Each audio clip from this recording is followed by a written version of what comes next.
Hello, good evening. Good evening. Good evening ma'am. Good evening madam. अभी सब लोगों ने ज्वाइन किया। आई थिंक कुछ लोग लेट आते होंगे ना, शायद मतलब लेट आप आते होंगे। ग्रुप में तो मैम 8 बजे का क्लास का ऐड डाला हुआ था। नहीं, मैम टाइमिंग थोड़ा मैम टाइमिंग अगर 8 बजे जो है तो बहुत अच्छा रहता मैम।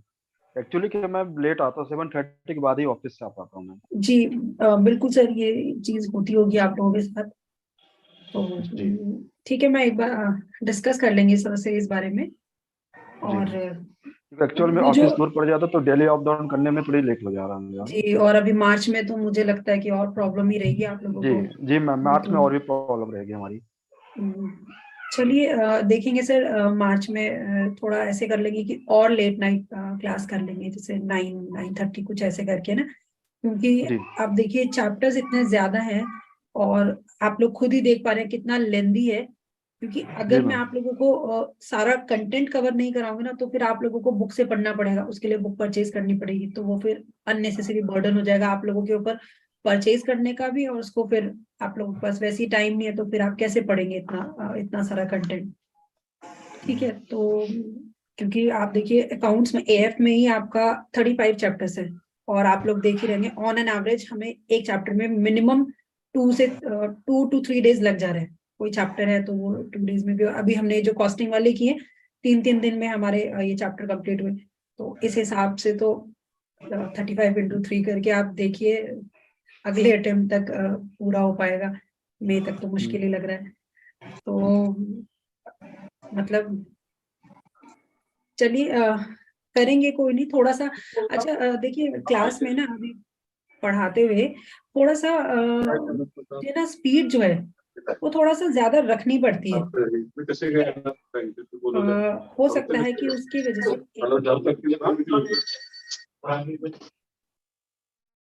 जैसे जब मैं जैसे वो जो इतना इम्पोर्टेंट कंटेंट नहीं होता, तो थोड़ा थोड़ा कभी कभी मैं उसको थोड़ा स्पीड में उसको रीड कर देती हूँ, या कुछ ऐसे ना। या हो सकता है कोई जो इतनी इम्पोर्टेंट चीज नहीं है उसको मैं थोड़ा सा जल्दी से उसको करके मतलब उसको हम स्किप कर देते नेक्स्ट पे स्किप हो जाते हैं। तो वो सब इसीलिए जिससे कि जल्दी से ये चीजें हो सकें। ठीक है, तो अगर आप लोग कहेंगे कि जो स्पीड है अगर उसको थोड़ा थोड़ा सा डाउन करना है तो कर लेंगे। लेकिन थोड़ा सा फिर हम लोग लैग कर जाएंगे, टाइम का थोड़ा सा इशू हो जाएगा। तो बट फिर भी ये सब चीज, क्योंकि शायद कोई रिक्वेस्ट कर रहे थे कि थोड़ा सा स्पीड जो है थोड़ा सा कम रखें, तो आई थिंक उनके लिए बेनिफिशियल होगा। तो उसका मैं इसीलिए मैं आपको ये सब चीजें बता रही हूँ कि सर बिल्कुल वो आपकी बात सही है, क्योंकि समझ ही नहीं आएगा तो फिर तो कोई फायदा ही नहीं है। लेकिन अगर बहुत स्लो हो जाएंगे तो फिर बहुत मुश्किल हो जाएगा कम टाइम में इतना वास्ट सिलेबस कंप्लीट करना, और स्पेशली जो कि टेक्निकल सब्जेक्ट है। तो बट फिर भी ट्राई करेंगे कि सारी चीजों को, जो भी आपकी प्रॉब्लम्स हैं, देखिए अगर आप लोग कंफर्टेबल नहीं होंगे तो फिर हमारे पढ़ाने का भी कोई फायदा नहीं है। ठीक है, तो जो टाइम वाला जो इशू है इसको भी एक बार आ रहा सर हूँ। से डिस्कस कर लेंगे। क्योंकि पॉसिबिलिटी तो है, देखिए फिर भी मैं एक बार सर से बात कर लूंगी। सर जैसे अगर सर एग्री करते, क्योंकि सर को भी फिर अपना शेड्यूल अकॉर्डिंगली मैनेज करना पड़ता है, क्योंकि सर को सीआईबी भी लेना होता है ना। तो ऐसे करके सर से एक बार मैं डिस्कस करके, तो हम लोग टाइम को थोड़ा सा 15-20 मिनट्स तो इजिली कर ही सकते हैं। ठीक है, थोड़ा सा 7:45 या 8 भी शायद हो सकता है, मैं सर से डिस्कस करूंगी। लेकिन ठीक है, तो फिर जैसे भी होगा आप लोगों को बता दिया जाएगा। ठीक है, एक तो चीज ये वाली हो गई, टाइमिंग वाली हम लोग देखेंगे। दूसरा स्पीड वाला जो है, अगर आप लोगों को ऐसे लग रहा है कि अगर ज्यादा ही मतलब कुछ ऐसा हो रहा है, तो थोड़ा सा स्लो डाउन करते हैं। कोई नहीं, सिलेबस तो कंप्लीट करना ही है, लेकिन कंसेप्ट समझ में आना भी बहुत जरूरी है। ठीक है, उसके अलावा और किसी को तो कोई इशू नहीं है। बिल्कुल, आप लोग देखिए, आप लोग बताएंगे तभी हमें पता चलेगा, और अगर वो चीज की पॉसिबिलिटी होगी तो बिल्कुल वो चीज हो पाएगी। क्योंकि हम लोगों का भी मेन मोटिव यही है कि आप लोगों का एग्जाम क्लियर हो, और वो तब क्लियर होगा जब आप लोग पढ़ने में, और आपकी जो अंडरस्टैंडिंग है वो क्लियर होगी हमारे से, तभी वो चीजें हो पाएंगी। ठीक है। अगर कुछ है, कोई सजेशन भी है तो आप लोग बिल्कुल दे सकते हैं कि मैम ऐसे नहीं, आप ऐसे कर लीजिए, that will be more comfortable for us. तो जो भी इस तरह का कुछ भी है तो आप बिल्कुल बता सकते हैं, ठीक है, क्योंकि स्टार्टिंग में जितना ज्यादा चीजें क्लियर हो जाएंगी उतना ज्यादा फिर हमें आगे के लिए सही रहेगा। ऐसा ना हो कि आधा सिलेबस कंप्लीट हो जाए और फिर आप कहें कि मैम वो जो आप जो पहले पढ़ा रहे थे वो सही तरीका नहीं था और अब आप चेंज कर लीजिए, तो वो फिर उस समय कोई फायदा नहीं है, ठीक है। तो चलिए स्टार्ट करते हैं फिर। अगर आप लोगों को कोई इशू या कोई डाउट नहीं है तो फिर स्टार्ट करते हैं हम लोग। हमारा जो टॉपिक है आज का वो है स्टैंडर्ड कॉस्टिंग, मॉड्यूल डी।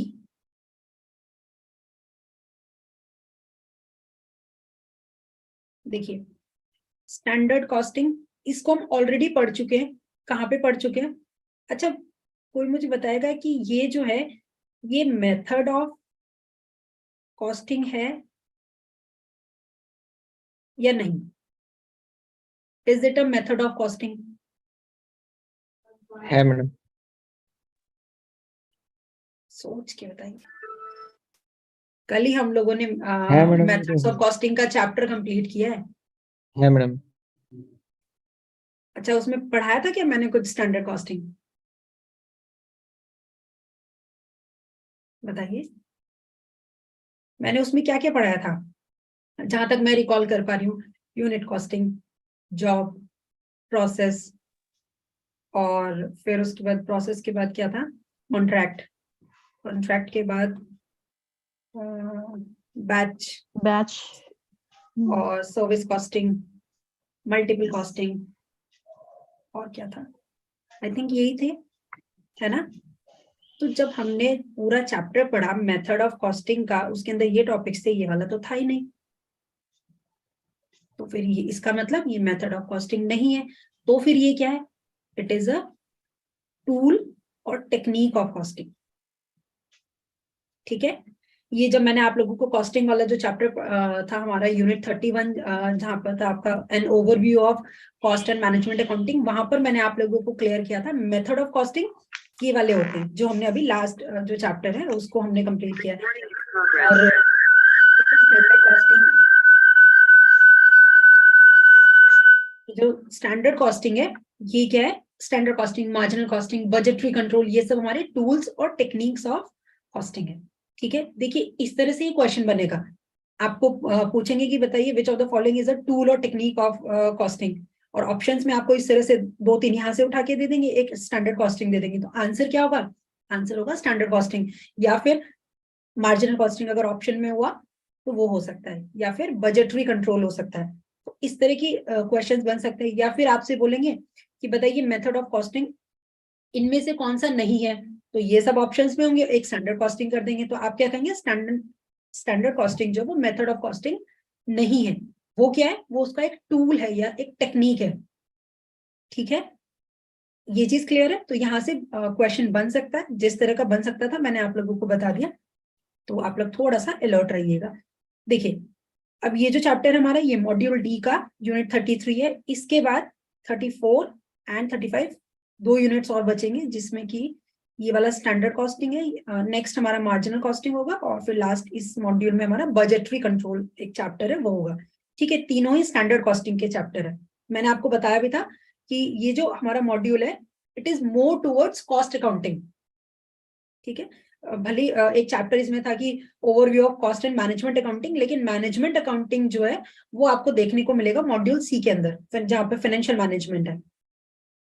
तो यहाँ पर आपको मैनेजमेंट अकाउंटिंग और फाइनेंशियल मैनेजमेंट देखने को मिलेगा, लेकिन ये जो मॉड्यूल है it is more concern about cost accounting. वो स्टार्टिंग के 2 चैप्टर आपके टैक्स के हैं और फिर उसके बाद सब कॉस्टिंग के, ठीक है। तो चलिए स्टार्ट करते हैं हम लोग standard costing.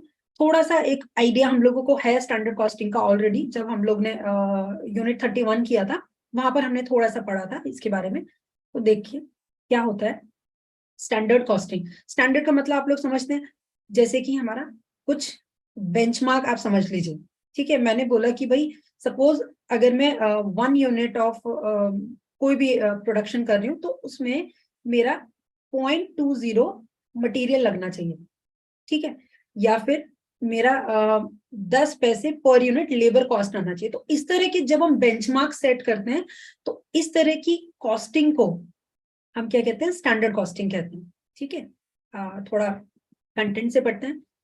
Standard cost of a product और service refers to the cost expected to be incurred. ये हमारी क्या होती है, ये हमारी एक्सपेक्टेशंस होती है, या आप कह लीजिए हम कोई भी काम को शुरू करने से पहले हम लोग क्या करते हैं, हम लोग करते हैं कि भाई हमारा इस पर्टिकुलर प्रोडक्शन को करने में हमारा इतनी कॉस्ट लगनी चाहिए। तो आपको एक तो ये वाला कीवर्ड याद रखना, एक्सपेक्टेड टू बी इनकर्ड। ठीक है, जो हमारी एक्सपेक्टेड टू बी इनकर्ड है कि इतनी कॉस्ट लग जाएगी उसमें, टू प्रोड्यूस अ गुड्स और प्रोवाइड अ सर्विस। ठीक है, दोनों में से कुछ भी हो सकता है। Under anticipated conditions keeping in view of prevailing market condition. ये जो स्टैंडर्ड कॉस्टिंग है ये आपको ऐसे हवा में नहीं बनाना है कि ऐसी चीजें रख दी कि जो पॉसिबल ही ना हो। हमें क्या करना है, जो भी प्रिवेलिंग मार्केटिंग कंडीशन है, मार्केट में मटेरियल का रेट क्या चल रहा है, लेबर का रेट क्या चल रहा है, या फिर वो जो पर्टिकुलर प्रोडक्ट हम बना रहे हैं उसका एमआरपी क्या चल रहा है मार्केट में, तो ये सारी चीजों को ध्यान में रखते हुए तब हमें बेंचमार्क्स को सेट करना है। ठीक, एग्जाम्पल देखिए। फॉर एग्जाम्पल अगर आपको एक रेजिडेंशियल हाउस बनाना है और 1000 स्क्वायर फीट उसका एरिया है, तो हम लोग जो स्टैंडर्ड कॉस्टिंग बनाएंगे, ये थोड़ा ना बुक में मिसप्रिंट था, ये इसका मतलब समझ में नहीं आ पा रहा है क्या है ये, तो इसको आप स्किप कर दीजिए। तो देखिए, सपोज अगर हमें 1000 स्क्वायर फीट एरिया का हमें एक रेजिडेंशियल हाउस बनाना है, तो जो इंजीनियर्स हैं, ये जो आर्किटेक्ट्स हैं, जब आप मैपिंग के लिए जाते हैं तो और सपोज अगर आप किसी कॉन्ट्रैक्टर से भी पूछे कि सर ये इतने एरिया का जो मकान है वो कितने रुपए में बन जाएगा, तो वो क्या करते हैं, वो अपने कुछ रेट डिसाइडेड रखते हैं कि 500 स्क्वायर फीट है तो उसमें इतनी कॉस्ट आएगी। ठीक है, अगर आप भी किसी कॉन्ट्रैक्टर के पास जाएंगे घर बनवाने के लिए, तो वो आपको जो रेट बताएगा वो आपको ऐसे नहीं बताएगा कि आपका 10,000 रुपए का मटेरियल लग जाएगा, इतने की आपकी लेबर लग जाएगी। मतलब अगर आप डिटेल में पूछेंगे तो बता भी देगा वो, बट नॉर्मली जो एक रेट जो फिक्स होता है वो होता है स्क्वायर फीट में, कि अगर आपको इतने स्क्वायर फीट का मकान बनाना है तो आपके इतने पैसे लग जाएंगे। तो इस तरह से ये जो सेटिंग्स होती हैं इसको हम बोलते हैं स्टैंडर्ड कॉस्टिंग। अभी उसने काम शुरू नहीं किया है, लेकिन ये क्या है, ये प्री डिफाइंड रेट होते हैं जो कि एक जो भी प्रेजेंट मार्केट सिनेरियो चल रहा होता है। जैसे कि सपोज अगर ये जो सीमेंट वगैरह इसकी कॉस्ट अगर बढ़ जाएगी तो क्या होगा, तो ये जो कॉस्ट होगी ये भी आपकी बढ़ जाएगी फिर। तो जो भी हमारा प्रेजेंट मार्केट रेट्स चल रहे होते हैं सब आइटम्स के, कभी क्या होता है जैसे आयरन स्टील महंगा हो जाता है या फिर सीमेंट वगैरह महंगा हो जाता है, तो उसका असर डायरेक्टली इनके ऊपर पड़ता है, तो फिर इनके रेट्स में भी फ्लक्चुएशंस आता है। ठीक, next, this estimate of the cost of construction. ठीक है, वो ये कह रहे हैं कि ये जो एस्टिमेट्स है ना, ये बिफोर कंस्ट्रक्शन, अभी काम शुरू नहीं हुआ है, ये अभी पहले की बात बता रहे हैं। तो ये जो है इसको हम क्या बोलेंगे, इसको बोलेंगे standard cost of the house, कि एक घर को बनाने की जो स्टैंडर्ड कॉस्ट है वो इतने रुपए स्क्वायर फीट है। ठीक है, एक्चुअल कॉस्ट कब पता चलेगी, जब घर वो एक्चुअल में बन के तैयार हो जाएगा। हो सकता है ना थोड़ा उसमें हमारा वेस्टेज ज्यादा हो जाए, या जो लेबर है वो हमारे ज्यादा खाली बैठने वाले लेबर अगर आ जाए तो उसमें क्या होगा, कॉस्ट बढ़ जाएगी। लेकिन पता भी तो चल जाएगा ना कि इसका मतलब कुछ ना कुछ प्रॉब्लम हुई है। एक्चुअल कॉस्ट कब पता चलती है, जब वो काम हमारा हो चुका होता है, लेकिन स्टैंडर्ड कॉस्ट हमेशा हम लोग पहले से जो डिसाइड करते हैं। एक्चुअल कॉस्ट में भी different than the estimated, obviously जो एक्चुअल कॉस्ट है वो डिफरेंट हो सकती है हमारी स्टैंडर्ड कॉस्ट से, और इस डिफरेंस को अकाउंट की टर्मिनोलॉजी में वेरिएंस कहते हैं। और ये आपका बहुत इंपॉर्टेंट टर्म है, अगर यहाँ से क्वेश्चन आया तो 100% इस टॉपिक से पूछेंगे। अभी ये पूरा डिटेल में टॉपिक है, नेक्स्ट क्लास में कल ये स्टार्ट हो पाएगा, आज तो नहीं। ठीक है, तो इस चैप्टर में अगर कुछ इंपॉर्टेंट है सबसे ज्यादा तो वो वेरिएंस इंपॉर्टेंट है। ठीक है, आपसे क्योंकि ये मॉड्यूल जो है वो फर्स्ट टाइम इंट्रोड्यूस हुआ, तो नॉर्मल इतने थोड़ा इजी सा क्वेश्चन भी पूछ सकते हैं कि बताइए, यही वाली लाइन से क्वेश्चन उठा लेंगे कि जो हमारा स्टैंडर्ड कॉस्ट और एक्चुअल कॉस्ट का जो डिफरेंस होता है उसको क्या कहते हैं। तो आपको बहुत सारे ऑप्शंस दे देंगे, तो आपका जो आंसर है वो क्या होगा, वेरिएंस। ठीक है, और बहुत चांसेस है ये वाला क्वेश्चन पूछने के। ठीक है, इसको मैंने मार्क भी कर दिया, और जब हम शॉर्ट नोट्स करेंगे तो वहां पर भी हम इसको कवर कर लेंगे। स्टैंडर्ड कॉस्ट इज, लेकिन अभी जो स्टैंडर्ड कॉस्ट है ये एक पीरियड ऑफ टाइम तक ही वैलिड रहता है। मतलब ऐसे नहीं कि आपने अगर सपोज 2010 में आपने कोई स्टैंडर्ड कॉस्ट निकाली थी स्क्वायर फीट में और वो आज 2023 में भी वो चल जाए, नहीं। आपको क्या करना पड़ता है, इसको depending upon the market conditions आपको क्या करना पड़ता है, टाइम टू टाइम इसको अपडेट या इसमें जो भी एडिशन या डिडक्शन जो भी करना होता है, तो आपको क्या करना पड़ता है, इसमें पीरियोडिक अपडेटिंग करनी पड़ती है। ठीक है, अगर सपोज जैसे इन्फ्लेशनरी कंडीशन हमारी कंट्री में चली रही है, या अगर सपोज मार्केट फोर्सेस में क्या होता है, सडनली किसी भी फैक्टर का अगर प्राइस में कोई मेजर फ्लक्चुएशन आ जाएगा तो आपको अपने स्टैंडर्ड कॉस्ट में चेंज करना पड़ेगा। तो जो स्टैंडर्ड कॉस्ट है वो आपका ऐसा नहीं है कि वो फिक्स रहती है, ये आपकी एक पीरियड ऑफ टाइम तक तो फिक्स रहती है, लेकिन फिर जैसे ही कंडीशन चेंज होती है या टाइम गैप ज्यादा होता है तो आपको इसमें क्या करना पड़ता है, अपडेट्स करना पड़ता है। नेक्स्ट, इसके बेनिफिट और एडवांटेजेस, सिग्निफिकेंस, ये क्या है, देखिए। नंबर 1, ये जो टेक्निक है बहुत सिंपलर है, किस चीज के लिए, कंपैरिजन टू अदर कॉस्ट। मतलब बाकी की अगर हम टेक्निक्स देखें ना, अभी मैं आप लोगों को ना मार्जिनल जब पढ़ाऊंगी तब मैं आप लोगों को बताऊंगी जो मार्जिनल टेक्निक है ना वो थोड़ी सी टफ है एज कंपेयर टू स्टैंडर्ड। ठीक है, जब आप इसको पढ़ेंगे तब आप उस चीज को अंडरस्टैंड कर पाएंगे। तो अगर हम बात करें स्टैंडर्ड कॉस्टिंग की, तो स्टैंडर्ड कॉस्टिंग सबसे ज्यादा सिंपल है बाकी की अगर हम टेक्निक से इसका कंपेयर करें तो। ठीक है, as only the variance of actual and estimated cost is to be ascertained। मतलब यहाँ पर आपका जो मेन टारगेट जो होता है वो होता है सिर्फ वेरिएंस फाइंड आउट करना कि कितना डिफरेंस आया बिटवीन एक्चुअल एंड एस्टिमेटेड। ठीक है, for example difficult exercise like जैसे time and motion study to decide labour cost are not required be conducted as standard cost. मतलब क्योंकि हमारे पास स्टैंडर्ड कॉस्ट ऑलरेडी अवेलेबल रहता है तो हमें बहुत सारी जो चीजें हैं उससे हम बच जाते हैं। ठीक है, इससे क्या होता है, इससे हमारा टाइम भी बचता है, मनी भी बचती है, मैन पावर भी बचती है। सेकेंड पॉइंट देखिए, as the technique of standard costing involves comparison of actual cost with the estimated cost calculating the variance. इससे क्या होता है, जब हमें डिफरेंस पता चल जाता है तो फिर हम क्या करते हैं, हम उसको स्टडी करते हैं। जो मैनेजमेंट है उसको हेल्प मिलती है किस चीज में, कि वो ये देखे कि कहाँ पर इनएफिशिएंसी हुई है या वेस्टेज हुआ है। ठीक है, अगर बराबर आ जाएगा तो हम कहेंगे कि ठीक है सब सही है, जितना हमने एस्टिमेट किया था उतने में ही हमारा काम हो गया, तो ये अच्छी बात है। और कभी कभी ऐसा भी होता है कि एक्चुअल कॉस्ट कम भी आ जाती है।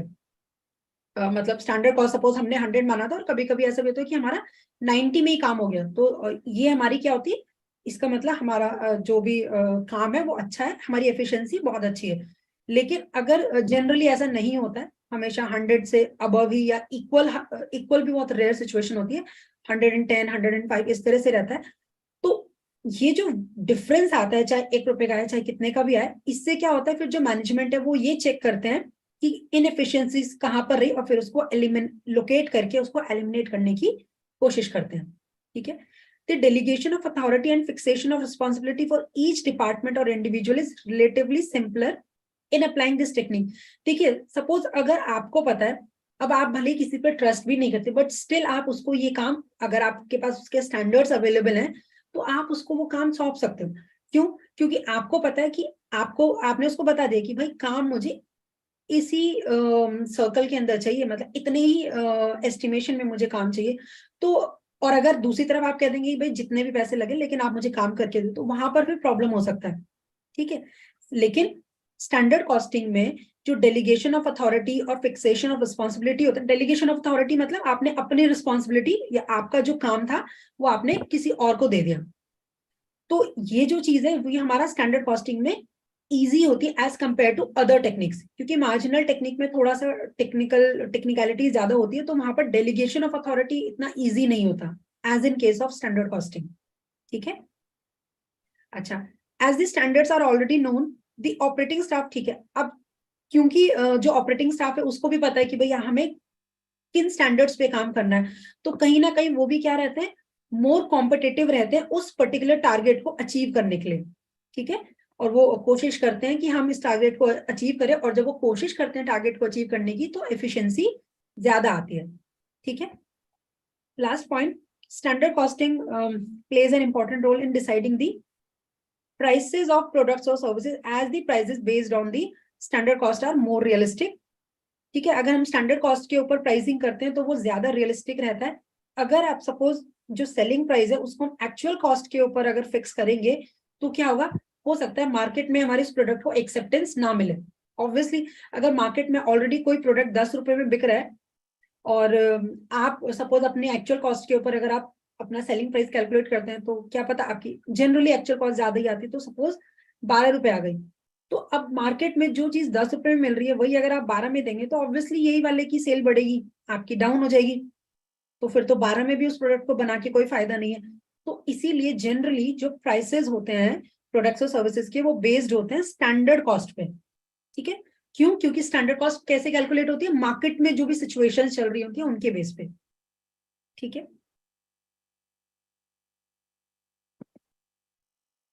नेक्स्ट देखिए, application of standard costing. Standard costing को हम कहाँ कहाँ पर अप्लाई करते हैं, देखिए मैनेजमेंट क्या करते हैं, स्टैंडर्ड कॉस्टिंग को प्लानिंग के लिए यूज करते हैं। The production sale profit budgets are prepared on the standard cost. हम लोग क्या करते हैं, ये मैं आपको आई थिंक ये बजटरी कंट्रोल वाले चैप्टर के अंदर आएगा। हम लोग क्या करते हैं, अलग अलग टाइप के बजट्स बनाते हैं। प्रोडक्शन बजट अलग अलग बनता है, सेल्स बजट अलग बनता है, प्रॉफिट बजट अलग बनता है। तो ये सब जो बजट्स बनते हैं ये सब स्टैंडर्ड कॉस्ट के ऊपर बेस्ड होते हैं। ठीक है, बजटरी कंट्रोल में मैं आपको ये चीज, ये जो टाइप्स ऑफ बजट है ये वहां पे है, तो आई थिंक वहां पे इसका अगर रिलेशन हुआ स्टैंडर्ड कॉस्ट से तो मैं आपको वहां पे समझाऊंगी। ठीक है, इससे क्या होता है, हमें वेरिएंस पता चल जाता है, मतलब वेरिएंस मतलब difference between standard and actuals.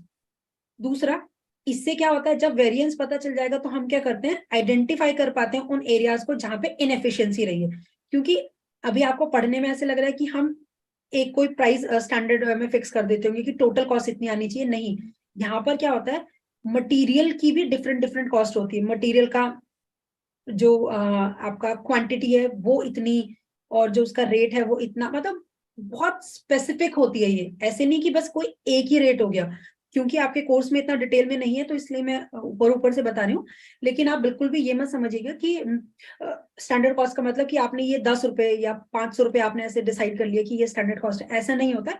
बहुत डीप और बहुत इसके कंपोनेंट्स होते हैं, तो अलग अलग कंपोनेंट्स होते हैं, मटेरियल के, लेबर के, और आपके ओवरहेड्स के, और जो अदर एक्सपेंसेस होते हैं उन सब के। ठीक है, तो क्या होता है, हम लोग क्या करते हैं, ये जो वेरिएंस निकल के जब आता है तो हमें ना ऐसे नहीं कि टोटल डिफरेंस पता चला, हमें ये पता चलता एग्जैक्टली ये भी पता चलता है ये जो डिफरेंस आया है, क्या ये मटेरियल कॉस्ट में आया है, या ये लेबर में आया है, या एक्सपेंसेस में आया है। अगर मटेरियल में आया तो हम देखेंगे कहीं वेस्टेज तो नहीं हो रहा है, अगर लेबर में आया तो हम देखेंगे कहीं ऐसा तो नहीं हमारे जो लेबर है वो बैठ के और इंजॉय कर रहे हैं, काम नहीं कर रहे हैं। तो इजिली पता चल जाता है कि कौन से कॉस्ट सेंटर में या कौन से डिपार्टमेंट में ये प्रॉब्लम आई है। ठीक है, फिर उसके लिए हम क्या करते हैं, करेक्टिव एक्शंस भी ले सकते हैं। It is effective in controlling the actual cost. Obviously जब हमें पता चल जाएगा कि भाई ये काम इतने रुपए में हो सकता था लेकिन हमारा नहीं हुआ, और हमने देख भी लिया कि कहाँ पर प्रॉब्लम आई, तो हम क्या करते हैं, फिर उसको कंट्रोल, अगर वो देखिए अगर वो अवॉइडेबल रीजन है, सपोज लेबर्स खाली बैठे थे या मटेरियल का वो चूहे वगैरह खा गए हमारा मटेरियल, तो हम क्या करेंगे उस केस में, करेक्टिव एक्शंस लेके उसको कंट्रोल किया जा सकता है। लेकिन वो कंट्रोल करने के लिए हमें पहले पता करना पड़ेगा कि क्या प्रॉब्लम है। ठीक है, as the management gets timely, management को टाइमली इंफॉर्मेशन मिल जाती है कि भैया जो वेरिएंस है वो कहाँ पर है। कॉस्ट सेंटर पता है ना आप लोगों को, मैंने बताया था, चलिए बता दीजिए जरा कॉस्ट सेंटर क्या होता है। ऐसे ही क्वेश्चन आने एग्जाम में, which statement suits most to the definition of cost centre. बताइए कॉस्ट सेंटर क्या होता है। मैंने एग्जाम्पल भी दिया था, आपके बैंक का भी एग्जाम्पल दिया था, बैंक में कॉस्ट सेंटर किस तरह से होता है, प्लीज बताइए।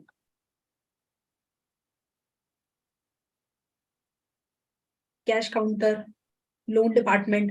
ठीक है, तो हम अपना टोटल वर्क जो होता है उसको जो छोटे छोटे पार्ट्स में हम डिस्ट्रीब्यूट कर देते हैं, जिससे कि उसका जो कॉस्टिंग है या उसके जो भी उस वहां से प्रॉफिट या जो भी उसमें खर्चा लग रहा है वो सबका जो एलोकेशन है वो इजी हो जाए। उसके लिए हम क्या करते हैं, छोटी छोटी कुछ यूनिट्स बना के रखते हैं, उन यूनिट्स को कहते हैं कॉस्ट सेंटर। जैसे अगर बैंक का एग्जाम्पल ले तो जैसे आपका एक कैश काउंटर हो गया, और आपका लोन डिपार्टमेंट अलग होता है, या और जो बैंक अलग फैसिलिटीज देता है जैसे कि इंश्योरेंस और ये म्यूचुअल फंड्स वगैरह वाली, तो वो उसका अलग डिपार्टमेंट होता है। तो इनको कॉस्ट अकाउंटिंग की टर्म में इसको कॉस्ट सेंटर बोलते हैं। ठीक है, प्लीज याद रखिएगा। नेक्स्ट देखिए, it is also use to measure the performance of each cost centre और डिपार्टमेंट। इससे क्या होता है, क्योंकि मैंने आपको बताया ना कि स्टैंडर्ड कॉस्ट का जो एस्टिमेशन है ऐसे नहीं होता, एक सिंगल अमाउंट में नहीं होता, बहुत मतलब बहुत एलैबोरेटेड होता है, हर एक सेक्टर का होता है। जैसे कि अलग अलग डिपार्टमेंट का कर दिया, फिर डिपार्टमेंट के अंदर भी मटेरियल का अलग, लेबर का अलग, एक्सपेंस का अलग, इस तरह से होता है। तो हम क्या कर सकते हैं, सपोज हमें पता चला इस कॉस्ट सेंटर ने अपना जो स्टैंडर्ड था उसको अचीव कर लिया, तो इसको हम क्या करेंगे, अप्रेज भी कर सकते हैं। और जहां पे हमें पता चला कि इन्होंने कुछ प्रॉब्लम की है, तो उनको हम पनिशमेंट तो नहीं, पर मतलब कुछ ना कुछ उनको मोटिवेट कर सकते हैं, या कुछ और कुछ भी जो भी कंपनी अपना एक्शन लेगी, तो उसके अकॉर्डिंग हम क्या कर सकते हैं, इनकी जो परफॉर्मेंस है उसको मेजर करके फिर उस पर काम भी कर सकते हैं। काम किस तरह से, जैसे कि मोटिवेट कर दिया हमने अपनी वर्क फोर्स को, ठीक है, कि वो अपने जो हमारे जो एक्सपेंसेस हैं उनको विद इन स्टैंडर्ड्स रखें, ठीक है। It is also useful in devising N incentive system. ये जो इंसेंटिव सिस्टम है वो हम रख सकते हैं क्या, कि भाई जो भी स्टैंडर्ड को अचीव करेगा उसको हम क्या करेंगे, उसको हम एक्स्ट्रा अमाउंट देंगे। ये हमारा जो एक वेज पेमेंट सिस्टम करके एक मेथड होता है, तो वहां पर हम करते हैं कि अगर सपोज आपने स्टैंडर्ड अचीव कर लिया, तो हम आपको पर यूनिट स्टैंडर्ड अचीव पे हम आपको ₹1 या जो भी कंपनी का जो भी मार्जिन बैठता होगा, तो उसके अकॉर्डिंग हम उसको एक्स्ट्रा दे सकते हैं। Incentive matter? जी सर, इंसेंटिव मतलब सैलरी या वेजेस के अलग अलग जो हम उनको कुछ देते हैं अपने तो वही एम्प्लॉयज को। इंसेंटिव भी तो होता है। जी सर, पर्क बोलते हैं। हाँ पर्क्स भी बोल सकते हैं, ठीक है। इंसेंटिव मतलब वो एक्स्ट्रा पेमेंट आप समझ लीजिए, ठीक है। तो हम ये एक तो मोटिवेट कर सकते हैं कि भाई आप लिमिट्स में रहिए स्टैंडर्ड्स की, और दूसरा हम क्या कर सकते हैं, थोड़ा मॉनेटरी बेनिफिट देके भी हम उनको मोटिवेट कर सकते हैं। क्योंकि अगर हम उनको कहेंगे ना, अगर आपने स्टैंडर्ड में ये काम करके दिया तो हम आपको इतना एक्स्ट्रा पेमेंट करेंगे, तो फिर वो करेंगे एम्प्लॉयज, ठीक है। Last, it is useful in inventory valuation. Inventory का मतलब होता है जो हमारे पास रॉ मटेरियल और जो स्टॉक जो होता है उसके अंदर सब कुछ आ जाता है, फिनिश गुड्स वगैरह सब, तो उसका भी जो वैल्यूएशन है वो हमारा स्टैंडर्ड कॉस्टिंग की हेल्प से बेटर हो पाता है, ठीक है। तो ये इसके एप्लीकेशंस है।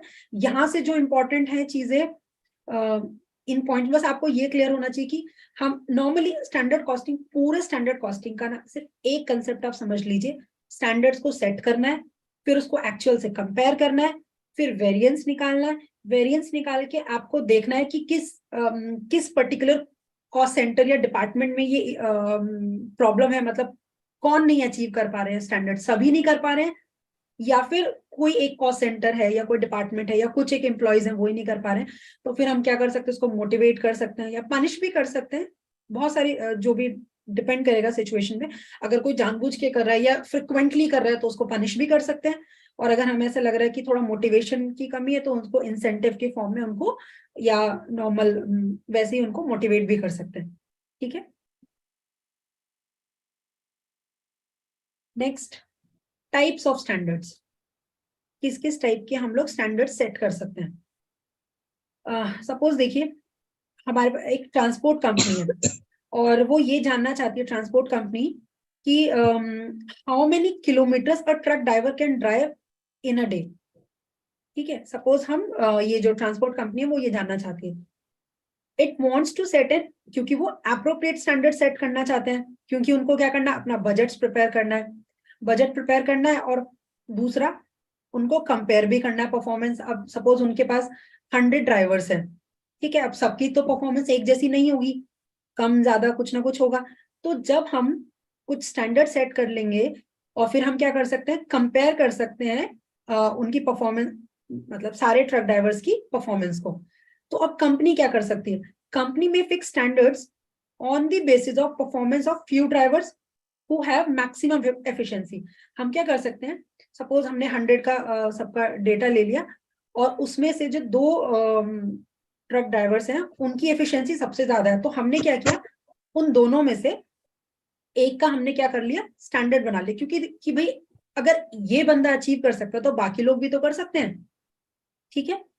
हैव वेरी लिटिल, और इन लोगों की मतलब स्टैंडर्ड किसको बनाएंगे? जिसकी ये कीवर्ड्स हैं, प्लीज इनको याद रखिएगा, जिसकी एफिशिएंसी मैक्सिमम हो, आइडल टाइम कम हो, और जो काम कर सके फॉर लॉन्ग आवर्स। ठीक है, सपोज यही डिमांड है ट्रांसपोर्ट कंपनी की, क्योंकि कभी कभी क्या होता है, बहुत जो रूट है वो बहुत लॉन्ग रूट भी होता है, तो फिर उनको, उनकी जो डिमांड है उनकी ये है कि एफिशिएंसी मैक्सिमम चाहिए, खाली समय कम ले वो, और लॉन्ग आवर्स तक ड्राइविंग कर सके। लेकिन इसके साथ ही हमें एक और चीज भी ध्यान रखनी है, this standard should be ideal standard and realistic so that a normal worker में मैच इट। ठीक है, मतलब थोड़े से एक्स्ट्रा एफर्ट डाल के वो क्या कर सके, एक नॉर्मल वर्कर भी उसको मैच कर सके। क्योंकि अगर सपोज आप बहुत अनरियलिस्टिक एफर्ट या अनरियलिस्टिक स्टैंडर्ड बना देंगे, तो उससे क्या होगा, जो वर्कर्स हैं वो डिमोटिवेट होंगे। क्यों? क्योंकि जब एक्स्ट्रा एफर्ट्स डाल के भी वो स्टैंडर्ड को अचीव नहीं कर पाएंगे, तो फिर वो क्या कहेंगे, वो कहेंगे कि हमसे तो मतलब होगा ही नहीं। तो इसीलिए आपको क्या याद रखना है, जो स्टैंडर्ड्स हैं वो आइडियल भी होने चाहिए और रियलिस्टिक भी होने चाहिए, कि उसको एक नॉर्मल वर्कर भी उन स्टैंडर्ड से मैच कर सके। ठीक है, ऐसे नहीं कर सकते आप कि आपने रोबोट से गाड़ी चलवा दी और फिर उसको आपने कि भाई जब ये चला सकता है तो ये भी चला सकता है, इस तरह से आपको नहीं करना है। ठीक है, तो इन सब चीजों को देखते हुए हमने 3 टाइप के स्टैंडर्ड्स बनाए हुए हैं, और वो अपने अपने नीड्स के अकॉर्डिंग ये अप्लाई होते हैं जहां पर जिसकी जरूरत होती है।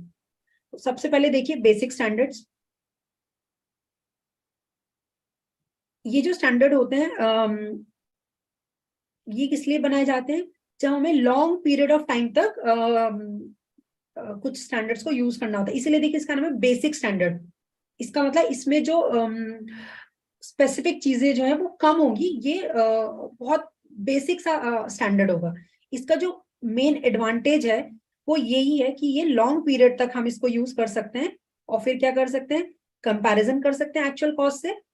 और ये जो स्टैंडर्ड्स हैं, लेकिन ये क्या है, ये कहाँ पर यूजफुल नहीं होंगे, जहां पर आपके जो प्रोडक्शन मेथड्स हैं अगर वो बार बार चेंज हो रहे हैं, प्राइस लेवल बार बार फ्लक्चुएट हो रहा है, या लेबर कंडीशंस चेंज हो रही है, या और कोई ऐसा डायरेक्ट फैक्टर में कोई चेंज आ रहा है, तो फिर ये आपके एप्लीकेबल या यूजफुल नहीं होंगे। ठीक है, as they may not be represent the current cost correctly. इसका मतलब बेसिक स्टैंडर्ड्स जो है वो आपके तब अप्लाई हो सकते हैं अगर आपकी कंपनी में, फैक्ट्री में नॉर्मल और कांस्टेंट सिचुएशंस चल रही हो। ठीक है, लेकिन अगर आपका प्रोडक्शन मेथड चेंज हो रहा है, प्राइस लेवल चेंज हो रहे हैं, लेबर कंडीशन चेंज हो रही है, तो बेसिक स्टैंडर्ड्स वहां पर काम नहीं करेंगे। ठीक है, तो इसका मतलब फिर आप दूसरे टाइप ऑफ स्टैंडर्ड पे आप स्विच कर जाएंगे। अब देखिए दूसरा, आइडियल स्टैंडर्ड्स। ये जो स्टैंडर्ड्स है ये क्या करते हैं, ये परफेक्ट परफॉर्मेंस को कंसीडर करते हैं, या आप कह लीजिए ज्यादा इसके ऊपर ध्यान देते हैं। These standards represent the cost which are achievable under ideal operating conditions। मतलब ये वाले जो आइडियल स्टैंडर्ड्स हैं ये कब बनाए जाते हैं, कि हम ये मानकर चल रहे हैं कि हमारी जो मशीन है उसका कभी ब्रेक डाउन नहीं होगा, हमारे जो एम्प्लॉयज हैं उनकी कभी तबीयत खराब नहीं होगी। तो इस तरह की मतलब बहुत आइडियल ऑपरेटिंग सिचुएशन मान के हम तब इन स्टैंडर्ड्स को बनाते हैं। These are more idealistic and less realistic. तो ये आइडियलिस्टिक तो मतलब सुनने में तो बड़ा अच्छा लगता है, लेकिन ये रियलिस्टिक नहीं हो पाते। क्यों? क्योंकि इससे क्या होता है, इससे जो मोटिवेशन होता है एम्प्लॉयज का उसके ऊपर इम्पैक्ट पड़ता है और उनका मोरल भी डाउन होता है। ठीक है, तो इस तरह के जो स्टैंडर्ड्स हैं उनका जो यूज है, उनका जो यूज है बहुत लिमिटेड है। मतलब ये बहुत लिमिटेड इन प्रैक्टिस है। हो सकता है जहां पर सारा ही काम मशीन से करवाया जाता हो वहां पर आप इन स्टैंडर्ड्स को यूज कर सकते हैं, लेकिन जहां पर मैन पावर है, जहां पर ह्यूमन बीइंग वाली जो मैन पावर है, तो वहां पर ये वाले जो स्टैंडर्ड है वो इतना एफिशिएंटली काम नहीं करते। क्यों? क्योंकि हम किस चीज को मान के चल रहे हैं, कोई आइडियल वर्क नहीं हो, कोई आइडियल टाइम नहीं होगा वर्कर्स का, और कभी मशीन्स का ब्रेकडाउन नहीं होगा, मतलब कुछ भी गलत नहीं होगा, सब कुछ बहुत स्मूथली चलता रहेगा, जो कि रियलिस्टिक नहीं है। ठीक है, फिर उसके बाद आते हैं आपके बेस्ट सूटेबल और थर्ड नंबर के स्टैंडर्ड्स, जिसको हम कहते हैं करेंटली अटेनेबल स्टैंडर्ड्स। आपको नाम से भी पता चल रहा होगा, करेंटली मतलब जो भी सिचुएशन चल रही है और जो कि अटेन भी किया जा सके, ऐसे स्टैंडर्ड्स। तो देखिए अगर बहुत ज्यादा आपके फ्रिक्वेंट चेंजेस हो रहे हैं प्रोडक्शन मेथड्स में, प्राइस लेवल, लेबर कंडीशंस में, तो क्या हमें एडवाइस दी जाती है, it is advisable to make necessary adjustment in the standards also, कि भाई जो आपने जो स्टैंडर्ड्स बनाए हुए हैं, और अगर बाय चांस कोई चेंज हो रहा है आपकी किसी भी चीज में, प्राइस लेवल में, लेबर कंडीशन में, तो अकॉर्डिंगली आप क्या करें, नेसेसरी एडजस्टमेंट्स करें, कहां पर, अपने स्टैंडर्ड्स में। तो ऐसे वाले स्टैंडर्ड्स को कहते हैं करेंटली अटेनेबल स्टैंडर्ड्स, ठीक है। और ये क्या होते हैं फिर, मोर रियलिस्टिक होते हैं, ठीक है। A current attainable standard is such an adjusted standard representing certain condition and for certain circumstances prevailing in a current period. जो भी certain period, जो जिस पीरियड में भी हम इन स्टैंडर्ड्स की बात कर रहे हैं, तो उस पर्टिकुलर पीरियड में ये जो स्टैंडर्ड्स हैं वो क्या करें, मतलब जो भी उस समय सिचुएशन चल रही हो उसी के अकॉर्डिंग हम उसमें एडजस्टमेंट्स कर दें और करंट पीरियड से उन स्टैंडर्ड्स को मैच कर दें, ठीक है। ये जो स्टैंडर्ड्स होते हैं इनको हम फिक्स करते हैं on the basis of scientific studies, but adjusted for changes in the subjective factors in current period. लेकिन अगर करंट पीरियड में कुछ ऐसा कोई चेंज है तो हम क्या करते हैं, उसको एडजस्ट कर देते हैं। इसीलिए ये जो स्टैंडर्ड्स हैं ये क्या है, मोर रियलिस्टिक टू अचीव होते हैं as they take into account normal idle time. Suppose भाई जो लेबर्स है वो थक जाएंगे तो थोड़ा बहुत ब्रेक ले सकते हैं, या टी ब्रेक हो गया, और नॉर्मल वेस्टेज भी थोड़ा बहुत होता ही है, ब्रेक डाउन ऑफ मशीन्स भी थोड़ा होती है। तो इन सब चीजों को भी ये क्या करते हैं, कंसीडर करते हैं, और एक नॉर्मल जो एक सिचुएशन होती है किसी भी फैक्ट्री की, उसको कंसीडर करते हैं कि ऐसा भी हो सकता है, इट इज वेरी नॉर्मल, ठीक है। दी स्टैंडर्ड्स आर, अब ये वाले जो स्टैंडर्ड्स हैं, लेकिन अब इसमें क्योंकि एडजस्टमेंट करना है और ये सब चीजें, तो ये बहुत इजी भी नहीं होते अचीव करना और बहुत इम्पॉसिबल भी नहीं होता, ठीक है। और इसी वजह से ये जो इसके फीचर्स हैं, इसी वजह से आजकल इंडस्ट्रीज में यही वाले जो स्टैंडर्ड्स हैं उनको वाइडली यूज किया जाता है, ठीक है।